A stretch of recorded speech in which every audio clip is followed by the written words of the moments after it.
Bismillahirrahmanirrahim. Assalamualaikum warahmatullahi wabarakatuh. Apa kata Dahlan? Kali ini kita dengan tetamu kita yang istimewa yang kita jemput ke studio. Dan pastilah kalau suhu politik semakin panas, ada kalanya kalau walaupun hujan lebat tetapi politiknya tak pernah sejuk, panas memanjang. Dan akhirnya kita melihat bahawa keadaan politik ini menjadikan begitu gawat. Pelbagai spekulasi dan pandangan terus diperkatakan dalam setiap sesi, sama ada dalam perbincangan ilmiah, dalam perbincangan di kedai-kedai kopi ataupun sebagainya. Maka inilah topik utama.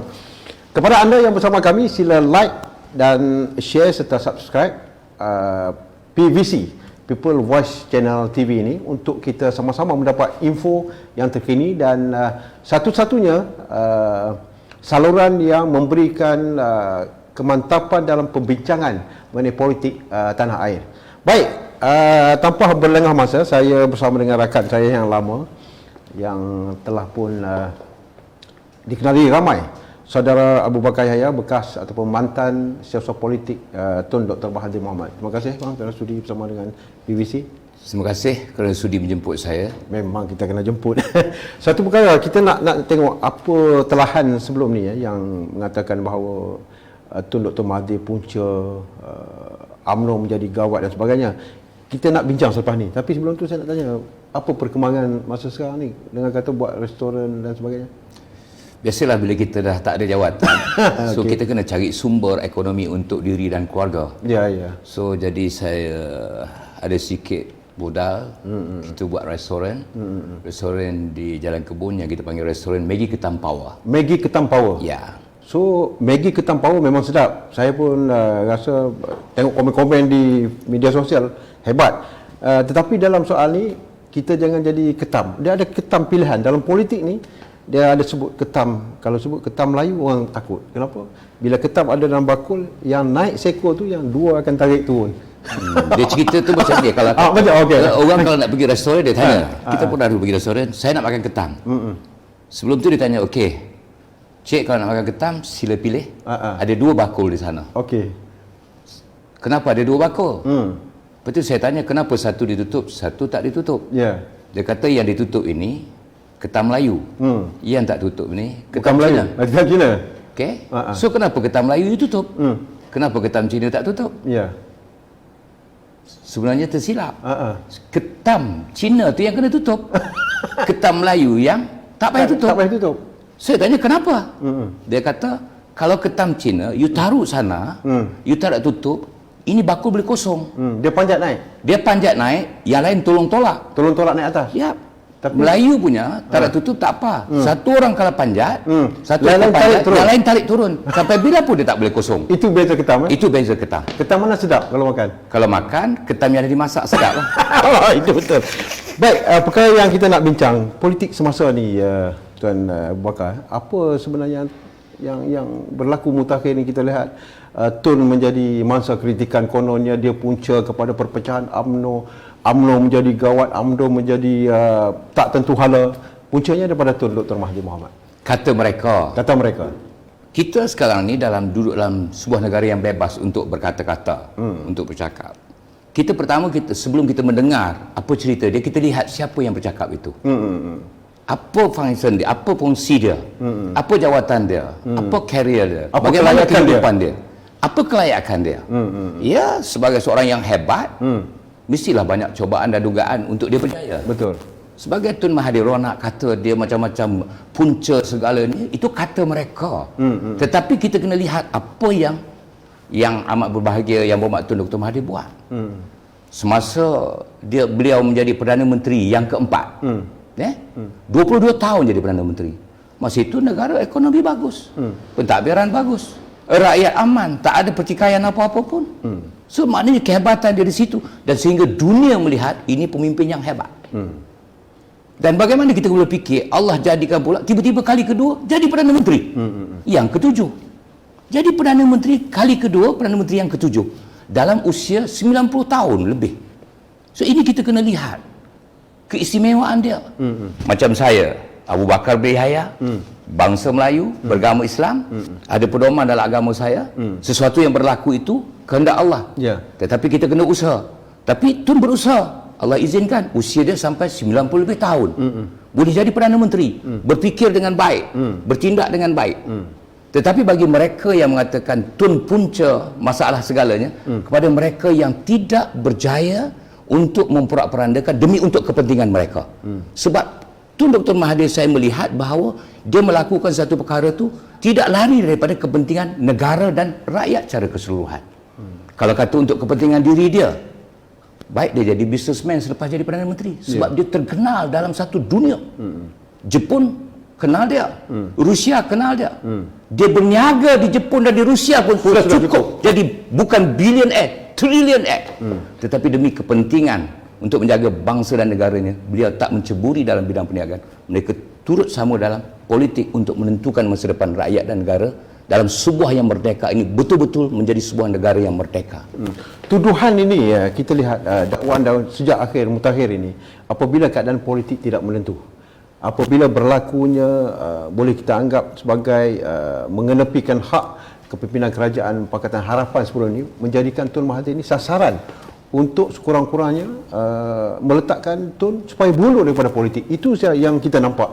Apakah Tuan bakal melihat ini sebagai satu daripada gerakan-gerakan untuk menafikan keupayaan Tun dalam usaha yang begitu meningkat?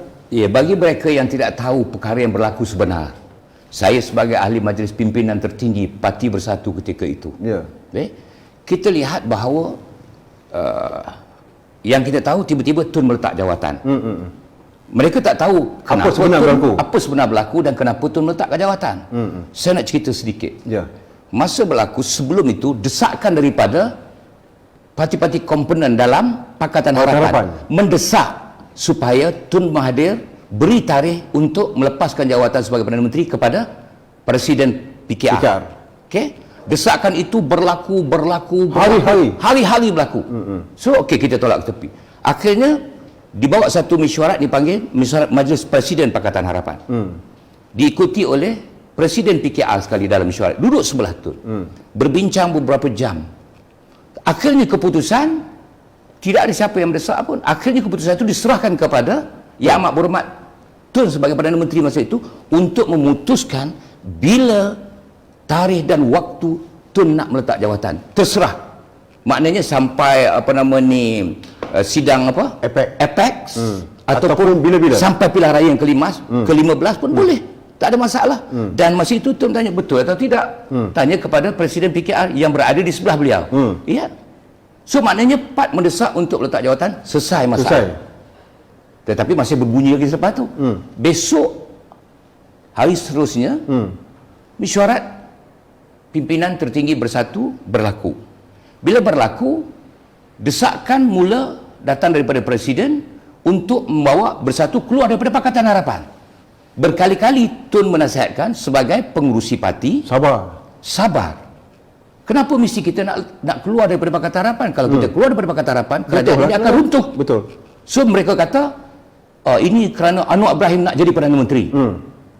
Kerana DAP terlampau. So Tun terangkan, kalau soal kata Anwar Ibrahim nak jadi Perdana Menteri dalam masa terdekat, dah selesai dalam mesyuarat Majlis Presiden. Selesai satu masalah. Kalau kata DAP ini terlampau-melampau, Tun kata, saya Perdana Menteri, saya boleh kontrol. Dia kata contoh paling senang kita lihat. DAP mendesak nak jadi Menteri Besar Perak sebab kerusi dia banyak di Perak. Betul. Tapi Tun sebagai Menteri dia kata dia nak Bersatu juga jadi Menteri Besar. Akhirnya DAP akur. Patutnya contoh ini kita kena lihat. Betul. Maknanya Tun boleh kontrol mana-mana kecuali bila parti yang dia dokong tidak mahu mendengar nasihat dia rasa kecewa. Dan akhirnya dia buat keputusan meletak jawatan. Kenapa? Kerana parti yang didokong tak mahu mendengar nasihat dia. Apa guna dia jadi Perdana Menteri lagi? So letak. Jadi jangan kata salahkan Tun Mahathir. Kenapa nak didesak? Akhirnya hari ini kita melihat bahawa runtuh kerajaan Pakatan Harapan. So naik Perikatan Nasional. So jadi kalau kita nak persalahkan, kita lihat dalam pentadbiran Tun sebagai Perdana Menteri dalam Pakatan Harapan dan kita lihat pula Perdana Menteri dalam Perikatan Nasional. Bagaimana beza dia? Hari ini bagaimana bila jadi Perdana Menteri? Tun dah nasihat, jangan. You nak wujudkan kerajaan yang baru ini bersama dengan UMNO and Bloc. Jangan. Sebab you parti kecil. UMNO parti besar. Okey? Dah nasihat dalam mesyuarat. Berkali-kali dia nasihat. 3 kali tu nasihat. Sampai sebab menasihatkan. So, degil juga. Masing-masing nak keluar. Majoriti kata nak keluar daripada Pakatan Harapan. Akhirnya, keluar. So, hari ini apa yang Tun perkatakan dalam mesyuarat berlaku. So, UMNO takkan diam. Dia masih mendesak lagi. Saya dengar cerita nak mendesak nak jadi timbalan Perdana Menteri. Dan nak keluarkan pula nak ambil 4 lagi menteri daripada Majlis Tertinggi UMNO. Ini nandakan desakan. Kita tak tahu yang tersirat. Ini yang tersurat. Yang tersirat apa desakan kita tak tahu. Di belakang-belakangnya kita tak tahu. Yang kes mahkamahnya dengan apa. Takkan kalau dari segi logik UMNO masuk ke dalam satu komponen parti yang mentadbir kerajaan, dia dalam kursi yang banyak, takkan presiden dia tak boleh jadi menteri kanan ataupun timbalan Perdana Menteri. Setiausaha dia apa semua mesti nak hebat. Tak logik juga. Tapi sebelum dulu saya dengar dia kata kita akan bersama dengan UMNO dengan orang yang tak terlibat dengan kes mahkamah. So jadi maknanya sekarang bila UMNO minta en bloc dalam parti Perikatan Nasional, inilah masalah dia. So yang di bawah UMNO mesti mendesak nakkan presiden dia dapat sesuatu jawatan yang hebat dalam kerajaan. Sebab di kursi yang banyak. Akhirnya sekarang kerajaan menjadi terumbang-ambing, tak tentu arah. Kejap-kejap majoriti, kejap-kejap tak ada. 1 kursi, kejap-kejap 3 kursi, kejap tak ada. Ini nak berdepan dengan bajet untuk parlimen nak keluarkan bajet ni kerajaan. So macam mana kalau majoriti cukup tak cukup? Dengan fenomena hari ini, inilah yang saya kata. Orang boleh kata Tun punca segala, tapi sebenarnya Tun sudah melihat kepincangan-kepincangan akan berlaku kalau kita takbir dengan cara yang tidak betul. Yang penting kena ada kejujuran dan keikhlasan. Bukan kepentingan untuk memimpin kerana ada kepentingan peribadi. Orang menyebut, Saudara Pakar, tentang puncanya kerana Tun tidak nak berundur untuk serahkan secara baik kepada Datuk Seri Anwar Ibrahim jawatan Perdana Menteri. Ini puncanya orang melihat perkara ini. Ya, Tun sebelum itu Tun dah kata lepas APEC atau kali itu dia lepaskan kepada Anwar Ibrahim. Tetapi you kata Tun tidak menepati janji. Tun belum buat apa lagi, belum sampai 2 tahun. Yang you pergi desak ni kenapa? Tekan. Kalau you pun ada perasaan tau. Lebih-lebih orang tua. You tak faham. Orang tua sekali cakap faham lah. Tapi mungkin kerana desakan-desakan yang melampau ini, mungkin kita pun rasa macam, oh, kau mencabar aku kah? Kau tak percaya cakap aku kah? So okey tak apa. Bawa mesyuarat. So dalam mesyuarat, kenapa tak desak? Kenapa tak minta? Kenapa tak bagi ketetapan? Kenapa akur dengan keputusan apa yang Tun cakap? Okey, bila tak ada keputusan, terserah kepada saya bila masa dan tarikh untuk saya meletak jawatan. So, tak timbul.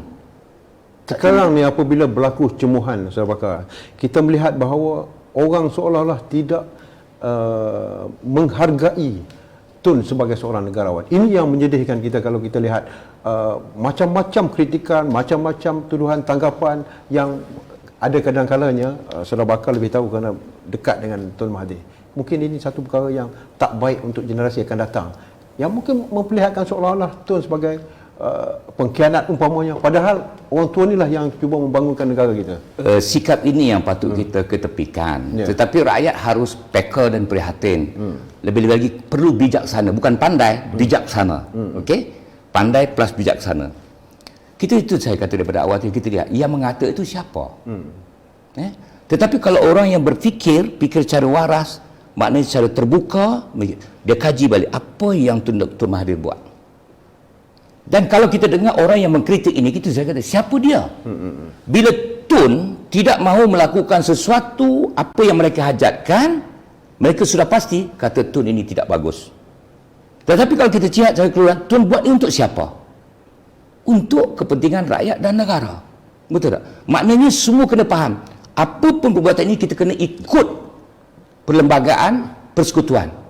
Sebab kita negara yang merdeka mempunyai demokrasi berparlimen. So kita kena ikut perlembagaan yang termaktub dalam dalam negara kita. Satu perkara yang jelas kalau kita tengok apabila sampai ke peringkat orang kata mempersendakan, bermula daripada Perdana Menteri yang pertama Tunku Abdul Rahman dilihat bergaduh dengan Tun.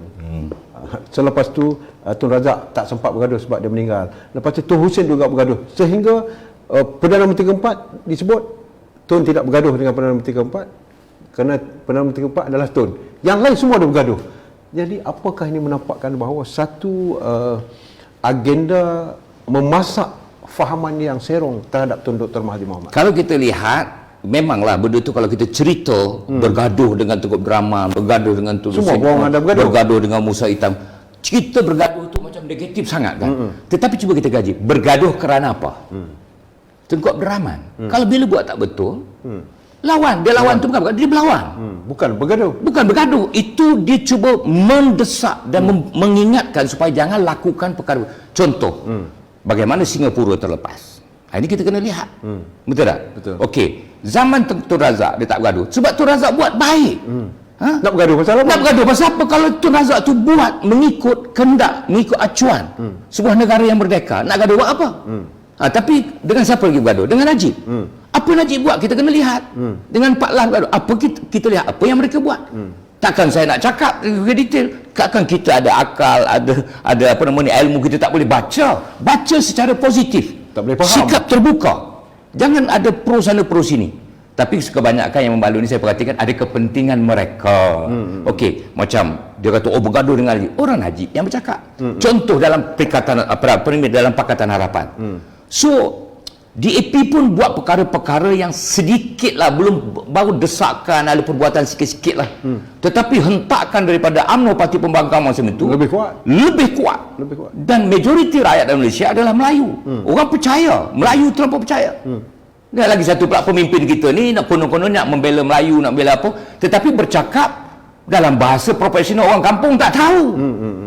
Suatu kita nak memperjuangkan nasib masa depan bangsa Melayu, bercakaplah Melayu supaya orang Melayu boleh faham. Ini kita pemimpin Melayu nak tolong Melayu, cakap orang putih, nak beritahu kat orang Melayu. Macam mana nak faham? Mana nak tahu So apa impian, cita-cita kita akan terlambat tengah jalan macam itu, tak sampai. Akhirnya yang kita nak target sekarang, majoriti pengundi adalah Melayu di luar bandar. Ini saya bercakap pada pemimpin Melayu lah. DAP itu part lain lah. Yang pemimpin bukan Melayu, memang setiap kita bukan nak salahkan bangsa lain macam China ke India. Mereka ada perjuangan untuk bangsa mereka. Betul. Kita tak boleh nafikan. Mereka juga dijadikan oleh Allah SWT. Kita tak boleh nafikan. Tetapi hak kita yang ada ni kita kena jaga. Itu sebab dia orang kata bila DAP kita melampau sangat nak ambil hak orang Melayu. Come on lah. Perdana Menteri Melayu, Menteri-Menteri Kanan Melayu, pengarah jabatan pegawai daerah semua Melayu. Tapi kalau kita tak buka ruang kepada mereka, masakan mereka boleh mengambil hak kita. Tetapi kita sebagai seorang pemimpin Melayu ini, bagaimana kita jaga masa depan nasib orang Melayu? Dan kita tidak amanah. Bila dirasuah, habis semua boleh bagi. Tanah rezerv Melayu yang begitu banyak pun boleh tinggal sedikit. Bagaimana? Siapa memerintah? DAP kah? MCA kah? Bukan. Orang Melayu memerintah. UMNO memerintah. Hilang rezerv tanah Melayu. Ini yang kita kena fikirkan. Lepas itu saya melihat begini, maka apabila parti berteraskan kaum atau bangsa, selagi itulah soal kepentingan bangsa akan diperjuangkan oleh setiap parti. Kalau UMNO berteraskan oleh Melayu, maka mereka akan bercakap soal Melayu. Melayu. Begitu juga dengan DAP. DAP akan bercakap soal bangsa dia. India. Begitu juga India. Sama. Ya, sama. Tapi inilah sebenarnya yang... Tapi akhirnya kita kembali kepada perlembagaan. Buatlah apa sahaja pentadbiran dan keputusan dalam negara ini ikut rujuk kepada perlembagaan. Kita ada pasal 152, 153, rujuk, tak ada masalah. Orang Melayu jangan risau. Yang pentingnya sekarang, pemimpin Melayu kena lihat, kena jujur atas kepimpinan. Sebab bila kamu jadi pemimpin, kamu memikul tanggungjawab. Bila kamu terlupa tanggungjawab ini, kerana apa? Kerana kamu ada kepentingan peribadi. Itu pasal disuruh saya bertanding, saya tak nak. Saya takut. Bila saya jadi wakil rakyat, saya akan bertanggungjawab kepada rakyat. Bila jadi menteri, saya akan bertanggungjawab atas jawatan yang saya pegang. Contoh saya tunjuk. Bila kita jadi wakil rakyat, peruntukan 1 tahun untuk wakil rakyat sekian banyak. Katalah kalau ahli parlimen 1 juta 1 tahun. Itu untuk rakyat. Bukan untuk perut kita. Untuk rakyat. Kalau kata 1 juta, kalau kita langsamkan semua 1 juta kita buat untuk rakyat, alhamdulillah. Tetapi kita boleh faham, mungkin 50% hilang, mungkin termakan, terambil. Itu duit siapa? Duit rakyat. Dalam rakyat, dalam peruntukan rakyat itu ada rakyat fakir miskin, ada rakyat asnaf, ada daib apa semua, you makan. Hukum dalam Islam, you makan duit fakir miskin, you makan duit orang senang. Harta anak yatim. Harta anak yatim, apa Habis. hukum dia? So balik kepada hukum. Tak rugi kita sebagai orang Melayu, kita ikutlah ajaran Islam. Dan bila kita tengok kebelut ni, maka kebelut yang telah tercipta ini, kebanyakannya saling cari jalan untuk menyalahkan Antara satu sama lain. Ya. Kerana perkara dah berlaku. Ya. Sekarang ni boleh kita anggap selepas UMNO begitu mendominasi pemerintahan negara 60 tahun lebih. Lebih 60 tahun. Tapi kini keadaan itu tidak berlaku lagi. Nampak bagaimana kita nak kembali menyatukan Melayu dalam saat yang kita katakan bahawa perlukan kerajaan perpaduan ini. Mungkin bahkan nak selak perkara itu dalam soal kita perlu seperti yang Yelah, kerajaan perpaduan ni tu dah cakap awal dulu kan. Sebelum dia letak jawatan dia kata dah. Dia dah sebut. Dah sebut dah. Ya. Ialah banyak bantahan, bangkangan. Bangkangan daripada siapa? Tapi hari Daripada ni tak. bangkangan daripada siapa? Daripada orang-orang politik. Ya. Ahli-ahli parlimen, wakil-wakil rakyat. Kerana apa? Bila tolak politik ke tepi, kita buat perpaduan. individu.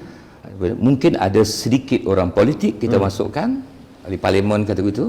Mungkin pakar profesional, engineer ke, doktor ke, apa Ahli dalam akademik. bentuk pentadbir. Jadi mix, kita bercampur. Ya. Jadi bantahan itu berlaku daripada keseluruhannya orang politik yang pandai bercakap. Sekarang nak bersuara nak bercakap, orang politik, orang pentadbiran tak bercakap. Tetapi Tun melihat, kalau kita ambil semua orang politik, nasib masa depan negara belum tentu terjamin. Tetapi kalau kita ambil orang profesional, kita campurkan, insya-Allah kita boleh bina. Sebab kepentingan politik itu diketepikan sedikit. Kita ambil kepentingan soal masa depan negara dan rakyat. Ini yang Tun nak buat. Tapi ialah dulu dapat bantahan, tapi hari ini dah itu pula jadi bualan. Nakkan jadi kerajaan perpaduan. Itu pasal saya kata, jangan lihat secara negatif. You mesti lihat secara positif. Kalau you lihat seseorang tu negatif, maka you akan melihat dia negatif. Tapi kalau you lihat secara positif, yakin dan percaya you akan dapat positif. Maknanya ilmu daripada dia. Saya sentiasa melihat dengan Tun saya segak geri perjalanan dia, perbualan dia, dan juga cara dia bekerja. Maknanya saya nak ambil 10% pun tak sama. Maknanya dia cukup particulars, dia cukup detail. Nak bercakap pun tak banyak. Dia cakap, kita bercakap lah banyak pumpam-pumpam macam ni. Lepas tu nak buat apa? Kita balik, betul tak? Kita nak ajar dia ke? Siapa? Pertama saya melihat umur dia 95 tahun, saya baru 62 tahun. Jauh 30 tahun beza dia. Betul tak? So, lepas tu dari segi politik, dia berapa puluh tahun, saya berapa tahun. Mentadbir, dia lebih bijak. Dunia pun hormat. Kalau takat kita pemimpin dalam negara ni nak berdebat dengan dia, tak saya cakap lah, dulu pernah nothing to hide kan. Kenapa tak datang? Perdana Menteri masa itu Najib, kenapa tak datang? Wartawan dunia lah entah. Dia fight. Dia kata rakyat you, dia kata tak suka you. Dia kata bila masa rakyat saya tak suka, tiap-tiap kali pilihan raya saya dapat tutup majoriti. Senyap kawan, betul tak? Kenapa you hentam Yahudi? Memang Yahudi tak bagus. Dia jawab. It's a fight. Nek Aziz Menghormati arwah Nek Aziz pun menghormati Tun. Dia kata apa? Walaupun Kelantan negeri pembangkang, Tun bagi 400 juta ke 600 juta peruntukan. Okey, itu tak kisah part lain. Tetapi yang syok dia kata, Tun berani lawan Yahudi. Itu kekuatan dia. Itu kekuatan dia. Kenapa kita tak boleh lihat? Tetapi sebenarnya kita ni sebenarnya ada keegoan diri kita. Kita tak boleh menerima benda yang positif. Kerana kita sentiasa dalam era negatif. Itu saya kata tadi. Kalau kita always think negatif, maka negatiflah kita. Tapi kalau kita sentiasa berpandangan positif, maka positiflah kita. Satu perkara yang nyata, kita lihat bagaimana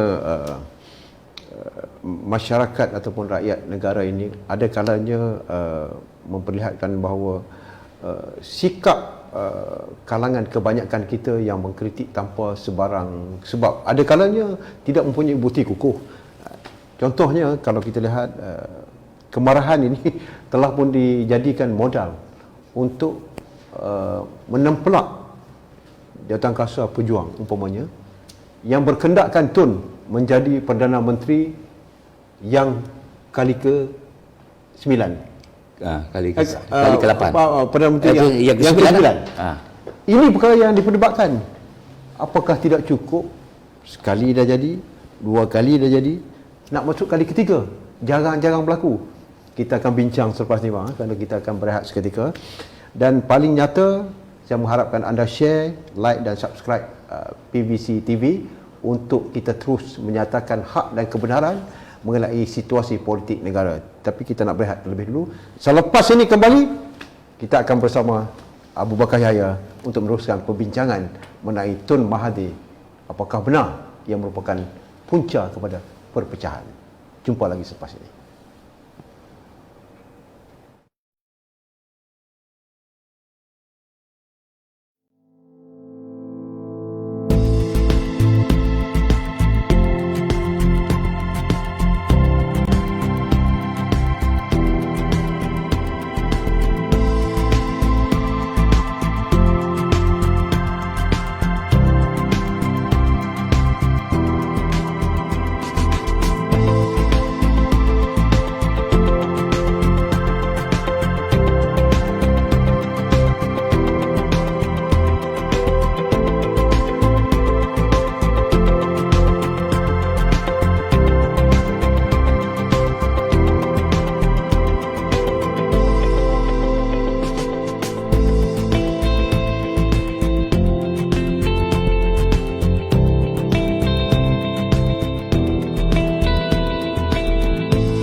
Terima kasih, kita jumpa lagi perbincangan yang semakin menarik bersama dengan yang berbahagia Tuan Abu Bakar Yahya, bekas ataupun mantan siasat politik Tun Dr. Mahathir Mohamad, dan kita bersiaran di People Watch Channel PVC TV, dan anda boleh like, boleh komen di bawah.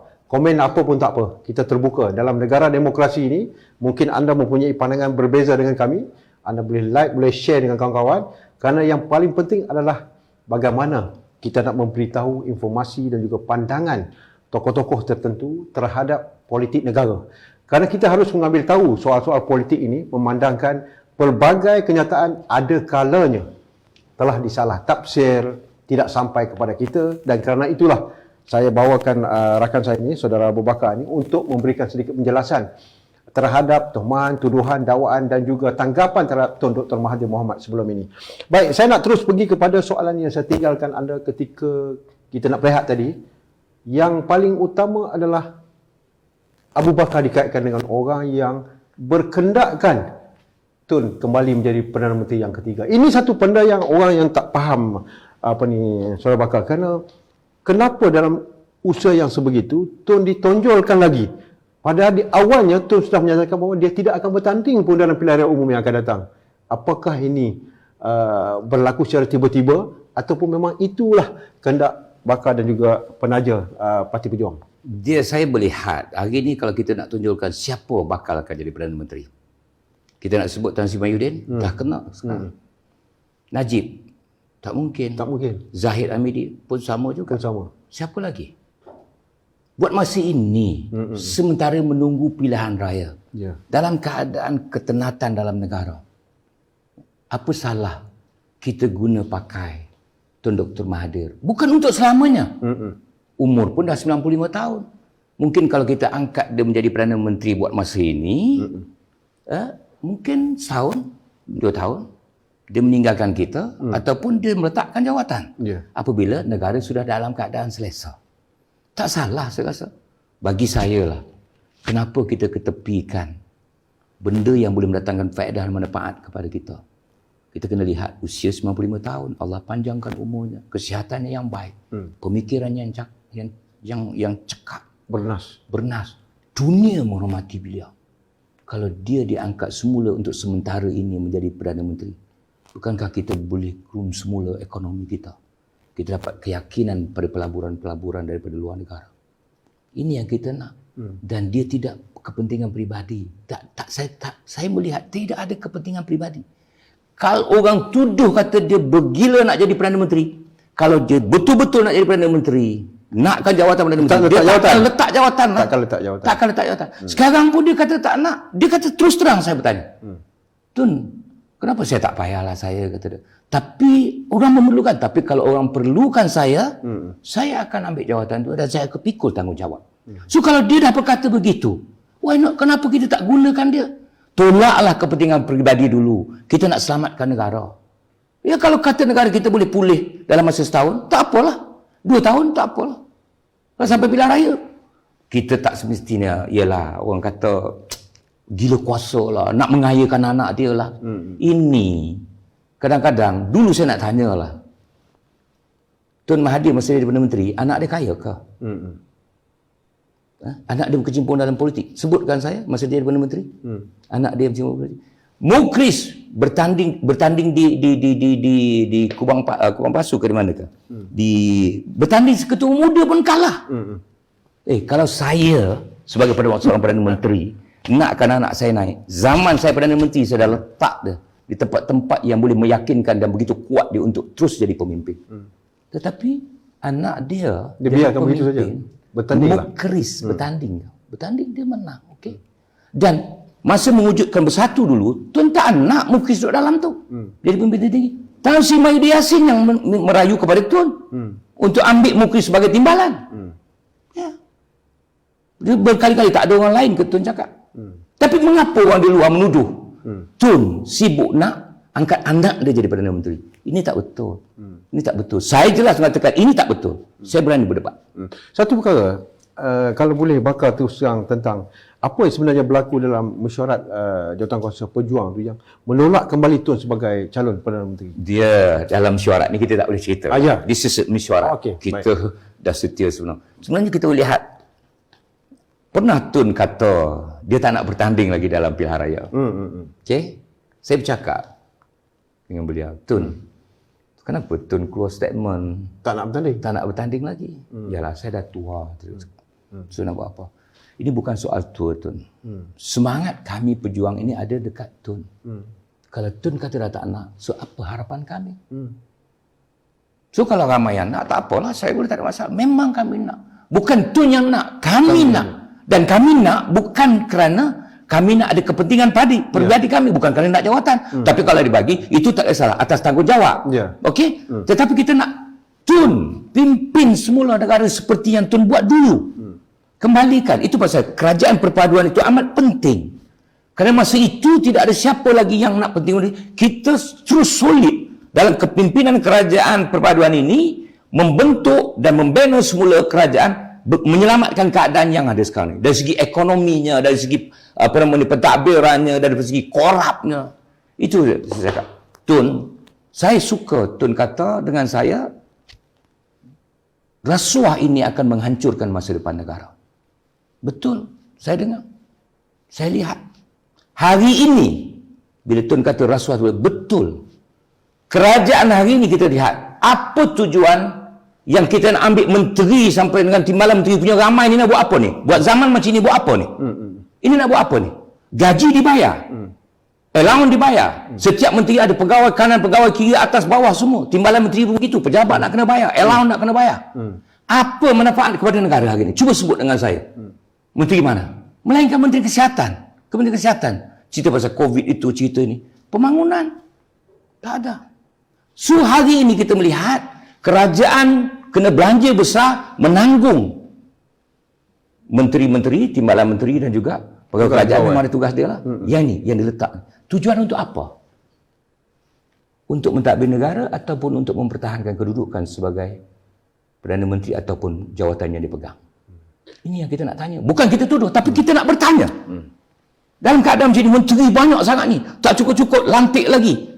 Orang politik duduk sebagai pengurusi GLC tu, GLC ni dalam jawatan merata-rata lantik. Desakan demi desakan lagi, nak itu, nak ini, apa semua. Akhirnya apa jadi pentadbiran negara? Rakyat terabai. Ini pada fikiran saya tidak menuduh, tapi saya dapat melihat rakyat terabai. Yang seronok berjawatan. Gaji tiap-tiap bulan. Hari ini kita lihat peniaga-peniaga kecil habis. Tak dapat nak dibantu. Pendapatan mereka. Dan saya baru buat bantuan hari ini. Adalah 2-3 bantuan, tapi saya highlight satu. Pemandu teksi merayu dengan saya, WhatsApp minta tolong hantarlah sedikit bekalan. Beras ke apa ke. Saya terpaksa hantar. Kerana dia tak boleh bawa teksi lah. Tak ada orang nak naik teksi. Ini yang kita kena lihat. Ini yang kita kena selami, dekati bagaimana keadaan pentadbiran kerajaan hari ini. Yang jelas, Bakar pernah bersama dengan Tan Sri Muhyiddin dalam Parti Bersatu sebelum. Tanggapan dan telahan yang menyatakan bahawa Tan Sri Muhyiddin mengkhianati Tun Dr. Mahathir Mohamad. Apakah Saudara Bakar bersetuju dengan kaedah ataupun tuduhan seumpama itu, ataupun perkataan pengkhianatan itu agak keterlaluan untuk diletakkan kepada Muhyiddin? Itu pengkhianat itu, tapi kita boleh buat andaian sendiri. Okey? Tan Sri Muhyiddin dipecat daripada UMNO. Bergabung bersama dengan Tun Mahathir. Kita buat satu gabungan parti Pakatan Harapan. So naik jadi Perdana Menteri, Menteri Dalam Negeri. So dia presiden, pengurusi. Maknanya gabungan bersama. Tetapi yang kita heran tu, Tun dah jelaskan dalam mesyuarat seperti saya kata tadi. Dah selesai masalah Anwar Ibrahim. Dah selesai masalah DAP. Kenapa yang Bersatu ni nak keluar daripada Pakatan Harapan? Bukan pengkhianatan kepada Tun Mahathir, pengkhianatan pada Pakatan Harapan pun sama. Ya, saya menganggap pengkhianatan itu kerana tak mau dengar. Itu bukan pengkhianatan. Tak mau dengar, sombong. Itu degil. Betul tak? Tetapi pengkhianatan berlaku kepada Pakatan Harapan. Bukan pada Tun. Bukan pada Tun. Tun, dia senang je. Kalau dia ada kepentingan, dia pertahan juga lagi jadi Perdana Menteri kan. Dia tak ada kepentingan apa. Dia cuma nak membantu. Sampai masa kalau kau minta aku bantu, lepas tu kau tak mau dengar nasihat aku, tak apalah. Aku lepaslah jawatan. So sekarang, sebelum Tun melepas jawatan, Tun dah memberi nasihat tadi kan. Jaga sikit. Ini bukan senang, bukan mudah. Mula-mula nak suruh Tun jadi Perdana Menteri dalam Perikatan Nasional. Dengan en blok. Tun kata kalau en blok, Tun tak nak. Lepas tu katanya, kalau Tun tak nak, dia orang nakkan saya. Betul tak? Tun kata kalau you boleh handle, terpulang. Saya tak suruh, Tun tak suruh pun. Sebab Tun dah nasihat, jangan. You buat cara macam ni, bahaya. Sehingga, you buat juga, akhirnya berlaku apa? Yang kalah, jadi kerajaan, yang menang, jadi pembangkang. So, pengkhianat tak pengkhianat, saya tak tahulah. Tetapi hari ini, kalau kita tengok, Tan Sri bercakap kan, dia bersama dengan UMNO, dengan PAS kan. Sebelum pilihan raya itu, dia cakap apa? Kita tidak akan bersama dengan UMNO. Kita tidak akan bersama dengan PAS. Tak salah hujah-hujah lain itu boleh tengok dalam itu. Macam-macam boleh tengok. Tapi hari ini macam mana? Tapi banyak orang cakap, ini yang dikatakan munafik, ini apa? Saya nak tanya, saya tak tuduh orang, saya nak tanya, munafik itu apa? Dia kata, banyak yang kata, cakap lain, buat lain. Tapi saya tak tuduh, tetapi kita fikir sini, kita ada akal, kita ada ilmu, kita guna pakai. Ilmu, guna akal, akal guna ilmu, so kita fikir. Pengkhianat tak pengkhianat, terpulang pada masing-masing. Tetapi itu cerita yang berlaku. Yang jelas, Bakar, politik negara tidak akan berakhir jika tidak ada satu solution ataupun keputusan yang secara menyeluruh. Yang kita nampak sekarang ini, kedudukan kerajaan juga mengganggu-gugat kemasukan pelabur dan sebagainya. Mereka tak yakin. Tapi tiba-tiba muncul Tengku Razali Hamzah dalam keadaan yang ini, dikaitkan pula dengan gabungan dengan Tun Dr. Mahathir Mohamad. Mungkin Bakar nak beri sedikit pandangan tentang itu. Tak, kalau itu pendekatan yang terbaik, apa salahnya? Tak kisahlah kan? Sebab saya dengar dikatakan mungkin Tengku Razali akan bersama Tun. Ya. Tiba-tiba pula kita dengar pula cerita apa kerajaan apa ni? Perpaduan. Sebenarnya saya cakap tak kisahlah siapa. Asalkan berkorbanlah. Kalau tak mau berkorban, maknanya rakyat boleh persalahkan pada mereka yang tak nak berkorban. Pada saya bukan mendesak supaya ambil Tun sebagai Perdana Menteri. Saya mencadangkan berdasarkan pengalaman, berdasarkan dunia mengenali beliau, berdasarkan tindak tanduk cara dia bekerja, dan cara dia kata hapuskan rasuah. So, kenapa tak semua duduk bergabung balik, bincang balik? Tak penting Perdana Menteri ke, timbalan Perdana Menteri ke, apa menteri-menteri kanan. Yang penting semua menteri ke ketua jabatan ke, apa ke, bekerjasama, ketepikan kepentingan peribadi. Kita angkat balik. Kita nak menyelamatkan negara kita, supaya rakyat dapat mendoakan kita lebih sejahtera. Hari ini rakyat banyak menderita. Yalah, kalau kita cakap pada yang negatif, dia kata mana ada derita, tak ada elok je. Tetapi hakikat sebenarnya, dengan serangan COVID ini, berlaku pula pelabur tak boleh masuk, tak boleh keluar, berniaga tak boleh berjalan. Saya rasa mungkin negara kita akan down kalau tak betul-betul. Pakatan Harapan dikaitkan dengan penularan COVID-19 selepas berlakunya pilihan raya negeri Sabah. Sebab begitu disebutkan kerana keadaan Datuk Seri Shafie Apdah yang lebih rapat kepada Tun Dr. Mahathir.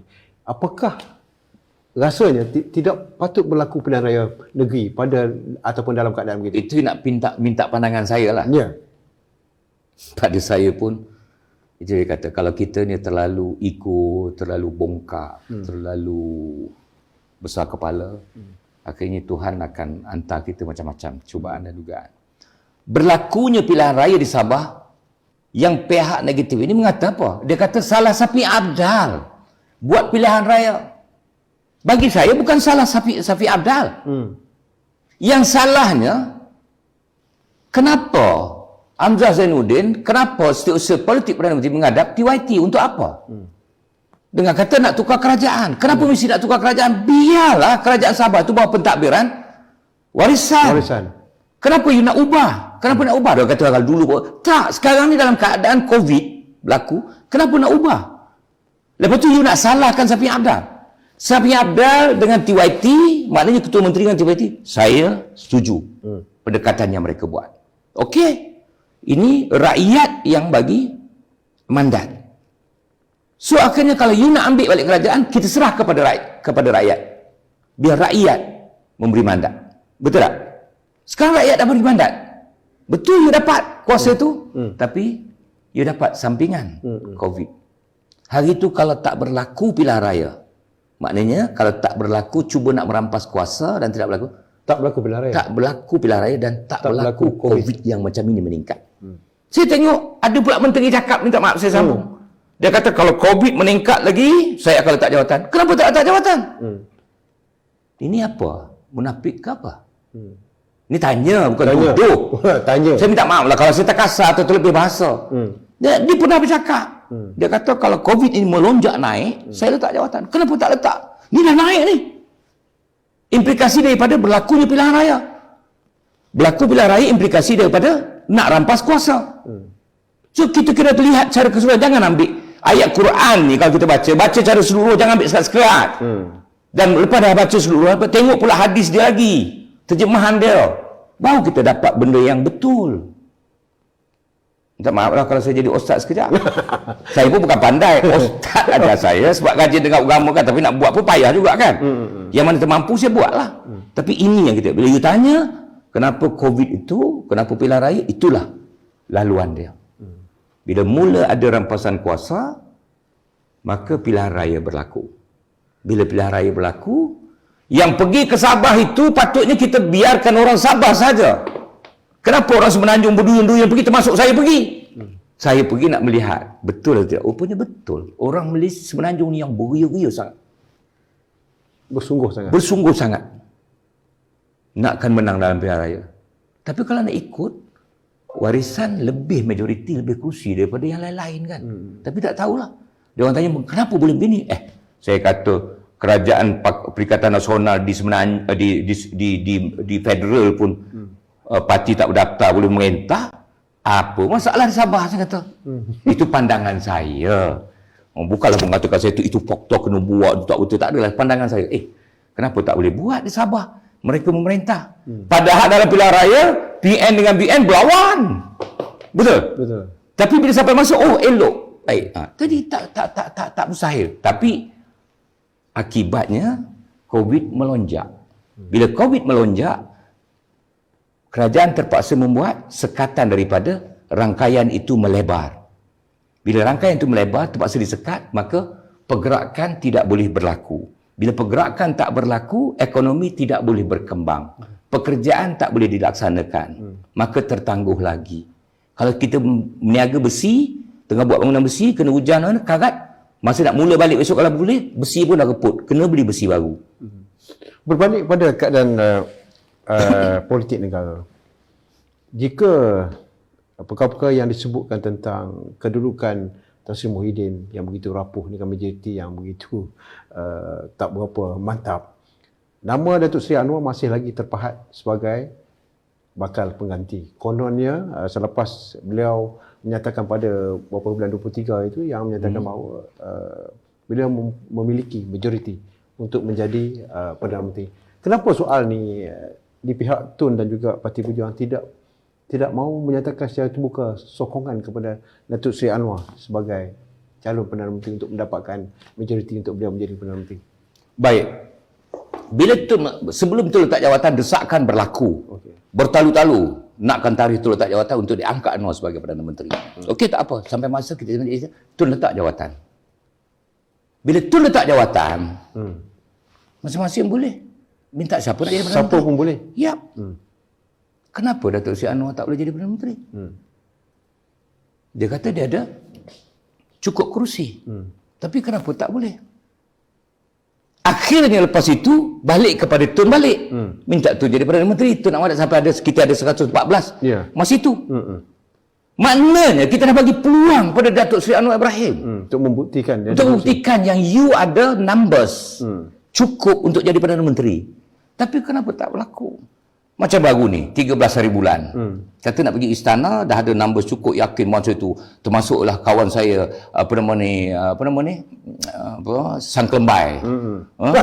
Dia kata dah cukup, saya yakin gitu, gini. Termasuklah semua yakin. Sampai sana, tiba-tiba bila Datuk Seri Anwar Ibrahim menghadap istana, keluar lebih tak sampai 1 jam, istana keluarkan statement. Tidak ada senarai nama dan jumlah nombor yang disertakan. Jadi, yang kita dengar sebelum ini apa? Lain. Cukup nombor lebih daripada 120 apa semua. Takkan kita sampai daripada 2008 nasib macam ni, letih lah kita nunggu dah. Itu terpulang lah rezeki masing-masing. Kita tak kisah. Macam saya, kalau boleh biar Tun Dr. Mahathir, sebab saya melihat kewibawaannya. Mungkin orang fikir melihat Datuk Seri Anwar Ibrahim punya kelebihan. Itu terpulang. Tetapi kita dah bagi peluang berkali-kali dah. Masa tu letak jawatan tu masa itulah. Tapi jangan kita salahkan orang tu orang ni. Betul tak? Kewibawaan kita macam tu. Dia dah tak dah. Bila orang kata nak dia, okey, no problem. Tak boleh, dia duduk. Tapi kali ini, bila nama Datuk Seri Anwar diangkat, takkan satu nama saja kan. Kita letaklah Tun Dr. Mahathir. Tapi biar rakyat fikir, biar pemimpin fikir, biar semua profesional fikir. Logik atau tidak. Kita bagi Tun Dr. Mahathir duduk sementara menjadi Perdana Menteri ini sementara sampai pilihan raya yang ke-15. Berapa tahun? Dalam 2 tahun je lagi. Lepas tu buatlah pilihan raya, kita pilih balik. Sebab apa saya kata begitu? Berdasarkan kewibawaannya, ketokohannya. Lepas tu dulu masa pilihan raya, rakyat beri mandat kepada beliau untuk jadi Perdana Menteri. Nah, dan terpulanglah itu pendapat saya. Bukanlah kita kata nak jadi dia jadi Perdana Menteri seterusnya, tidak. Sekadar dapat memulihkan keadaan. Kita dah rasa tenat cara keseluruhan. Perkara satu yang jelas, Bakar. Bila DAP duduk dalam Kerajaan Pakatan Harapan hari itu, DAP ni dijadikan punching bag ataupun satu sasaran pihak tertentu, khususnya UMNO yang menjadikan soal perkauman dan sebagainya sebagai senjata untuk melumpuhkan kekuatan atau kebersamaan Pakatan Harapan itu. Itu silap kita. Rakan-rakan dalam Pakatan Harapan. Ya. So, kenapa mesti ada pemimpin DAP masa itu melonjak-lonjak memberi ruang dan peluang kepada parti pembangkang kita yang terasnya Melayu UMNO menghentam kita. Maknanya DAP juga main peranan. Dan peranannya apa? Membuka ruang kepada parti pembangkang khususnya UMNO yang berteraskan Melayu ini menghentam kita. Sepatutnya buat kerja je lah. Kita tak payah nak pergi. Macam contohlah, sehari ni saya nak tanyalah. Asyik wartawan tanya saya aja. Saya nak tanya wartawan. Belum siap. saya nak tanya wartawan lagi ni. Boleh tak saya tanya wartawan ni? Saya 30 tahun sebagai pengacara. Ini kali pertama yang saya nak jawab soalan yang dikemukakan oleh tetamu saya. Sebagai seorang setiausaha politik kepada seorang menteri datang daripada DAP. Ya. Apa pendapat Datuk bila ram kapal kata dia menyesal bekerja dengan Tun? Saya nak tanya, dan dia boleh kata Tun tak layak jadi Perdana Menteri. Pertama saya nak tanya, bila masa dia bekerja dengan Tun? Itu. Yang kedua, siapa dia nak cakap Tun tak layak jadi Perdana Menteri? Sila. Asyik tanya saya banyak kali. Saya mudah saja. Saya anggap saya sebagai pemerhati politik. Ram kapal atau siapa saja berhak memberikan pandangan. Tetapi malangnya pandangan ram kapal ini datangnya daripada seorang yang tidak pernah bekerja dengan Tun Dr. Mahathir. Jika ram kapal ini berada dalam kabinet, saya yakin dia berhak juga berkata bahawa dia menyesal bekerja. Tetapi hakikatnya persoalan yang timbul ini seolah-olah bukan mewakili DAP secara keseluruhan. Ini atas dasar peribadi semata-mata. Kita tidak boleh bersandarkan bahawa DAP menyatakan mereka menyesal bekerja dengan Tun Dr. Mahathir Mohamad. Dan DAP juga kena ingat, mereka tidak akan jadi kerajaan kalau tidak bekerja sama dengan Tun Dr. Mahathir Mohamad pada tarikh dan tanggal itu. Saya yakin Ram Kalpal, Ronnie Liu adalah antara liability kepada DAP. Kerana DAP perlu berubah. Saya yakin sifat kesederhanaan ini ada pada kalangan pemimpin DAP. Maka malangnya kita cuplik satu dan dua pemimpin dalam DAP yang menjadikan ia seolah-olah itu suara DAP. Kalau begini jadinya, dalam ketika mana pun DAP bersama, DAP tetap akan menjadi liability kepada mana-mana parti. Dan kerana itulah bila Anwar Musa kata dia tidak bermasalah bekerja dengan DAP, kalau berlakunya pertemuan ataupun percantuman antara DAP dan juga UMNO, saya kira ini senang saya cakap retorik politik semata-mata. Jadi ini pandangan saya yang ikhlas, yang saya rasa Ram Kapal membangkitkan isu tak tepat pada masa dan ketika. Begitu juga dengan Ronnie Liu, isu-isu yang sebelum. Kita pun ada berbincang dulu. Saya tak berapa setuju juga. Kerana you berhak bersuara, tapi you kena tengok keadaan dan masa yang sesuai. Siapa itu? Ada setengah pemimpin DAP ni. Saya nak sambung sikit. Saya tetamu. Tak apa. Kita ambil contoh mudah saja. Kenapa Datuk Yusof Aslam buat filem pada ketika-ketika tertentu saja? Kerana dia memikirkan saat dan ketika itu filemnya akan ditonton. Diminati. Saat cuti sekolah umpamanya, budak sekolah akan tengok filem dia. Tapi DAP ni kadang-kadang ada 2-3 perkara ni dia bercakap tanpa melihat suasana yang sepatutnya dia tidak bercakap perkara itu. Jadi ini pandangan saya ikhlas. Dan saya tidak memihak kepada mana-mana kerana saya menjadi pemerhati ketika ini. Bukan lagi berjawatan dan sebagainya. Saya boleh bercakap apa saja. Dan saya yakin Bakar juga ada pandangan. Mungkin boleh setuju ataupun tidak. Saya pulang balik kepada Bakar. Balik kepada saya. Pada saya, patutnya DAP ni mendapat satu kesedaran. Tanpa Tun, betul lah Datuk kata, dia tak boleh jadi kerajaan. Berpuluh tahun dia berjuang. Tapi bila bersama dengan Tun, dapat jadi kerajaan. Sepatutnya dia kena work smart. Bekerja pelan-pelan. Nak bantu bangsa dia, okey. Itu tak salah. Tak ada salah. Soal itu perjuangan bantu siapa pun, itu hak dia. Tetapi jangan sebut perkara-perkara yang memberi ruang kepada pembangkang untuk ambil untuk menghentam kita. So akhirnya Perdana Menteri yang jadi mangsa. Itu je berbalik kepada Tun juga yang dipersalahkan. Akhirnya bila Tun letak jawatan, pun Tun dipersalahkan. Saya nak tanya terus-terang lah Bakar. Dalam DAP ni, antara pemimpin yang boleh kita lihat sebagai sederhana dan tidak terlalu ekstrim, yang boleh diterima oleh pelbagai masyarakat. Walaupun DAP ni dilihat mewakili Cina, tetapi dia mampu memenangi hati masyarakat-masyarakat lain, India, Melayu dan sebagainya. Dia pada saya yang setakat ni yang orang boleh terima dalam pemimpin DAP, you punya bos lah, Datuk punya bos, Anthony Loke. Yang berhormat Anthony Loke. Bahasa Melayu dia bagus, bercakap tak emosional, tak ada menyakitkan hati orang Melayu. It's a very good untuk pemimpin parti. Tetapi dia nak membantu bangsa dia, tak salah. Tak salah. Tetapi kita ada kota-kota kita, betul tak? Kalau kata Melayu itu ada berapa? 60%. Kita agihkan peruntukan kerajaan 60% kepada orang Melayu. Bangsa Cina ada berapa? 30%. Kita agihkan ke 30% kepada bangsa Cina. 10% bangsa India, kita agihkan 10% kepada bangsa India. Sebab kita kena nak kesamarataan. Bukan kesamarataan, kita bagi bangsa Melayu 30, Cina 30, India 30, itu bukan kesamaratan. Kesamaratan kita maksudkan kesamaratan dari segi lambakan rakyat dalam negara ini. Senang kalau kita buat begitu, senang, open senang. Bukan kita tak boleh. Oh tak, kalau Cina kita tak bagi, India tak bagi. Siapa? Dia juga hamba Allah. Betul. Dia juga Tuhan jadikan. Kita tak boleh ketepikan mereka. Tetapi kalau mereka rajin, itu hak mereka. Kalau kita malas, nasib kita. Tapi bila Tun kata Melayu malas, marah. Tapi kalau Tun cakap itu, you gunakan sebagai satu semangat untuk you bangun, apa salahnya? Betul tak? Tapi kalau saya lihat, majoritinya memang begitu. Malas berniaga, malas bekerja, duduk di coffee house, di lobi-lobi hotel, mengampu sana, mengampu sini, mengata orang tu tak betul, orang ni tak betul. Di sinilah punca timbul yang kata orang tu tak bagus, orang ni tak bagus. Yang kita tak bekerja kerana apa? Senang dapat duit. Ampu menteri ni, ampu pemimpin ni, ulu. Antu ulu. Jadi, dah malas nak kerja. Jadi, kita senang dapat duit dengan perkara mudah. Nak kata Tun zaman Tun tak tolong orang Melayu kaya. Berapa banyak orang Melayu dia tolong? Halim Saad dia tolong ke tak? Siapa lagi nak? Sebutkan siapa lagi yang tak tolong.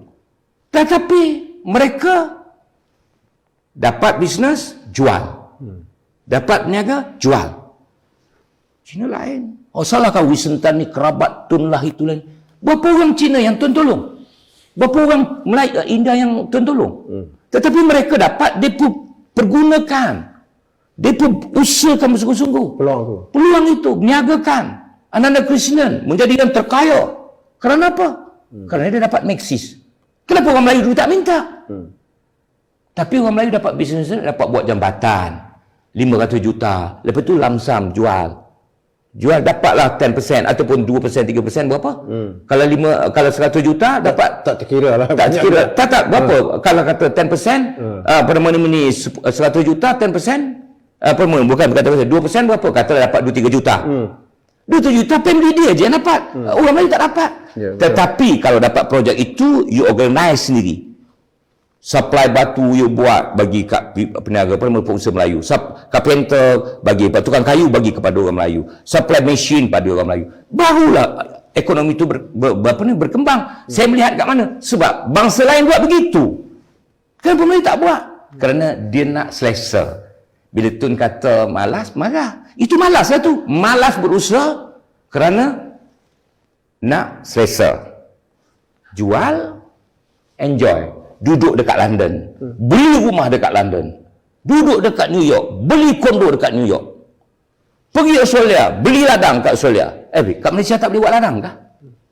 Dekat Malaysia you tak boleh beli rumah kah? Barulah ekonomi itu boleh berkembang dalam negara kita. Ini you hangkut kat luar negara, habis nak jadi apa dekat Malaysia?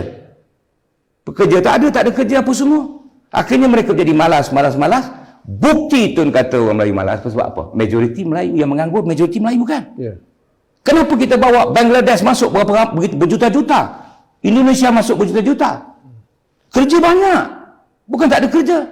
Tapi mereka memilih kerja. Kerana apa? Malas nak bekerja. Jangan salahkan Tun bila sebut Melayu malas. Tapi itu real yang saya lihat. Itu pasal saya ajar anak-anak Melayu, saya paksa buat kerja. Kamu kalau tak bermula daripada tukang kayu, manakan kamu boleh buat satu bangunan? Kamu kena buat tukang kayu, bancuh simen, tolak simen, angkat bata. Saya post dalam Facebook saya tunjukkan. Kalau saya orang yang boleh 62 tahun boleh buat, kenapa kamu umur 20 tahun, 30 tahun tak boleh buat? Hari ni saya rasa selesa sikit, lega sikit duduk. Sebab apa? Saya susah dulu. Orang kata, kenapa mesti you cakap you pemandu lori bakar? Malulah. Kenapa saya mesti malu? Itu sejarah. 6 tahun saya jadi pemandu lori. Lepas tu saya diangkat menjadi supervisor technical. Lepas tu saya diangkat menjadi executive technical. Lepas tu saya pergi technical training executive. Why not? Lepas tu saya pergi branch manager dekat Johor. Maknanya peningkatan itu berlaku pada diri saya. Tapi saya tak cerita dengan orang. Hari ni baru saya nak cerita. Maka itu saya tengok persepsi orang kita ni, bakal tu apa kelas lah. Pemandu lori ni jadi supervisor, jadi apa, politik. Sebab kau tak pernah mendekati aku. Kau tak pernah kaji aku. Kau ambil pandang luar, lepas tu kau suka bercakap. Kajilah. Pemandu lori 6 tahun, executive technical, apa namanya, jadi supervisor technical, executive technical. Masa saya executive technical, saya ambil lagi part time jadi operation executive. Saya pergi check container yang tak dapat collect. Saya pergi collect malam. Sebab saya experience, saya boleh bawa lori sendiri. Lepas tu saya pergi naik technical training executive. Saya training drivers, saya interview drivers, saya monitoring drivers. Lepas tu saya jadi manager. Saya buat marketing, saya buat collection, saya buat operation. Ini politik senang je. Kalau you jujur, you tak ada kepentingan pribadi dalam diri kamu untuk berjuang, yakinlah percaya, kau tak ada masalah lagi. Apa yang kau boleh terima, apa yang kau dah buat, apa yang orang nak bagi, ambil. Macam saya. Ini saya nak terangkan. Banyak orang cakap, apa ABY usia politik? Tanya Tun, saya tak pernah minta jawatan apa pun. Tun pernah suruh saya bertanding di Sabak Bernam Tun Sungai Besar. Saya tak ambil. Saya tak berani. Saya kata, Tun, saya minta maaf. Saya dah cakap awal, saya tak nak bertanding dalam pilihan raya. Okey? Tapi kalau orang politik, dia nak bertanding, betul tak? Saya lillahi ta'ala, saya cakap, Tun, saya tak nak bertanding. Tun cakap, kalau hang tak bertanding, macam nak jadi menteri? Saya cakap, Tun, saya tak nak bertanding dan tak nak jadi Perdana Menteri. Tak nak jadi menteri. Saya nak Tun jadi Perdana Menteri. Rakyat Cerkesan berharap Tun jadi Perdana Menteri. Pakatan Harapan nak Tun jadi Perdana Menteri. Tun bertanding di Langkawi. Masa penamaan calon, mungkin 2 hari, 3 hari Tun di Langkawi. Lepas itu, Tun kena kembali ke Semenanjung round satu kali pastikan Pakatan Harapan menang. Saya nak berkampung di Langkawi. Saya lakukan. Saya tak cakap saya nak ceramah depan dia. Saya kena hormat. Tapi apa saya buat? Satu hari, 2 tempat saya kena ceramah. Sekeliling Langkawi. Akhirnya menang. Dia jadi Perdana Menteri. 2 bulan saya duduk saja tak ada minta. Isteri saya cakap, apa ni? Duduk saja politik sana, politik sini ni. Tak ada apa jawatan. Habis nak apa? Pergilah jumpa Tun atau Tan Sri pergi minta jawatan. Saya lepak dekat TTP, Shah Alam Sektor 13. Kawan-kawan semua datang. Minum apa semua orang. Kawan-kawan pun hentam saya. Apa ni bos? Pergi sana, pergi sini, ceramah ni. Lepas tu duduk saja. Biarlah.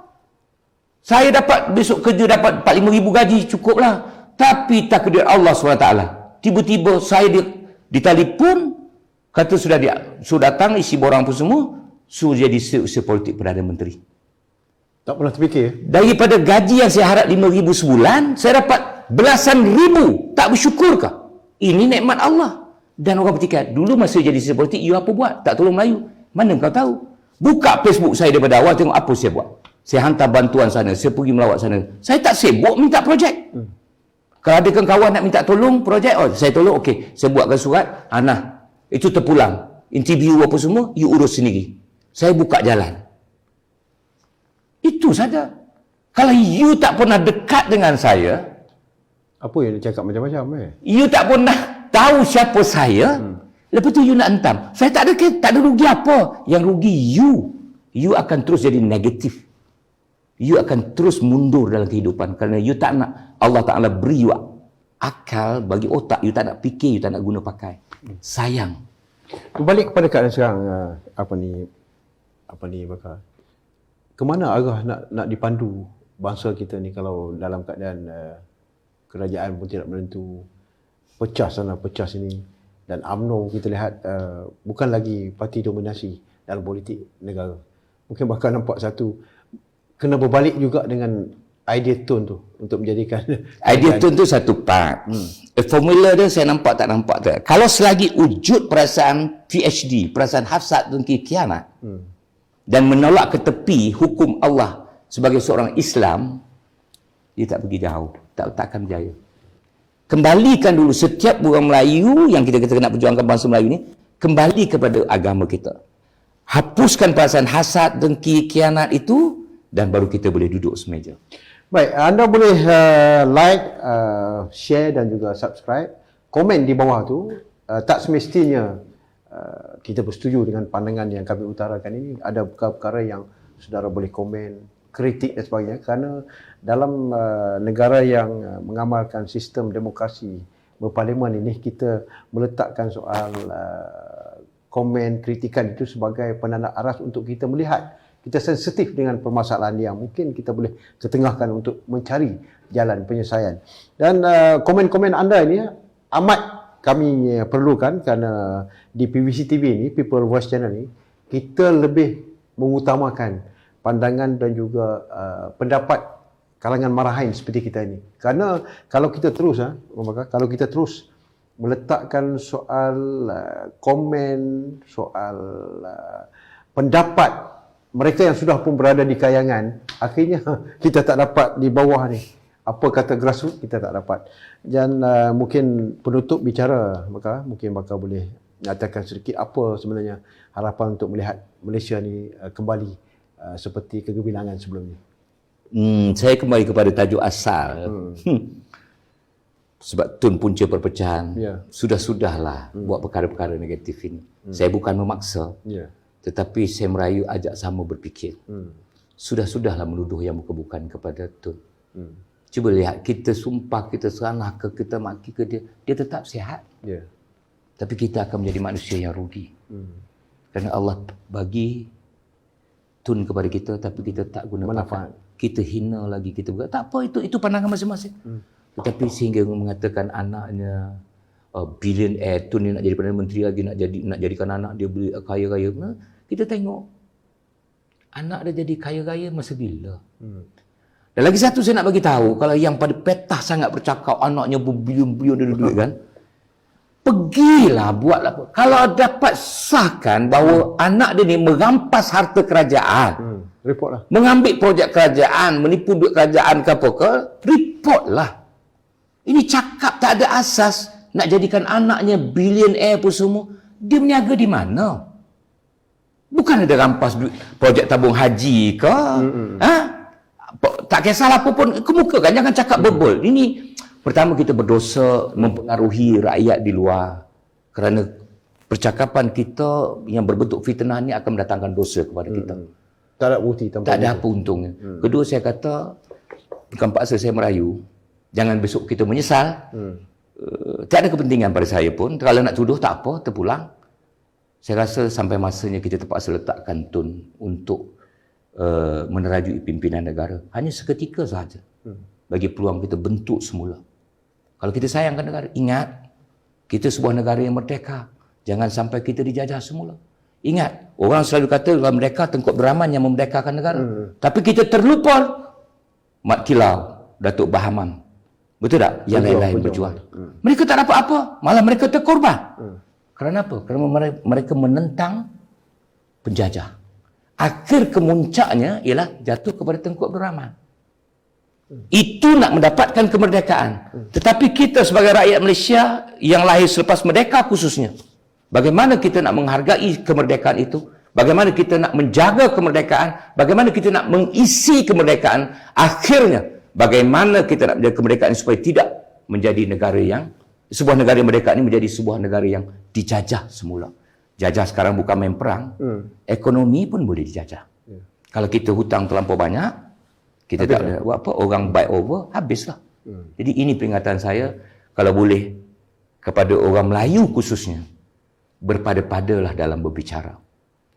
Berpada-padalah mengeluarkan perkataan. Sebab dalam Islam kata, kalau orang tu tak bersalah, kita tuduh yang bukan-bukan, dia dapat pahala, kita dapat dosa. Tapi kalau you betul ada proof, cakaplah tak apa. Sebab kita nakkan bercakap atas perkara yang benar. Tapi kalau you tak tahu hujung dan pangkalnya, Tak payah bercakap. tak payah bercakap lah. Buang masa. Inilah, kalau you buat lagi, maknanya kalau mereka ni buat juga, inilah manusia yang dipanggil merosakkan masa depan bangsa. Sekian, terima kasih.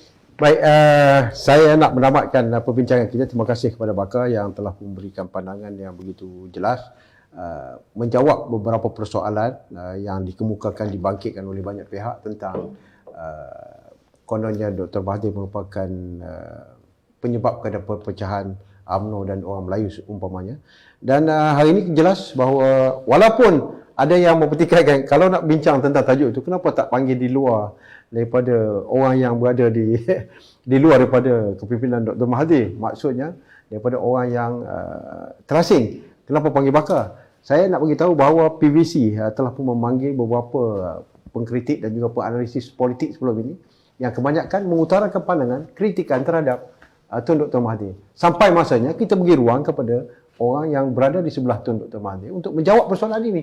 Maka kita berlaku adil. Jadi setakat yang saya faham, maka belum ada lagi kita sebut portal TV ini yang boleh memberikan kupasan secara terbuka dan terus terang tanpa orang kata ada yang memihak. Karena saya berdiri yang berada di sini adalah untuk menjadi moderator yang mengimbangi pandangan-pandangan demi kepentingan rakyat.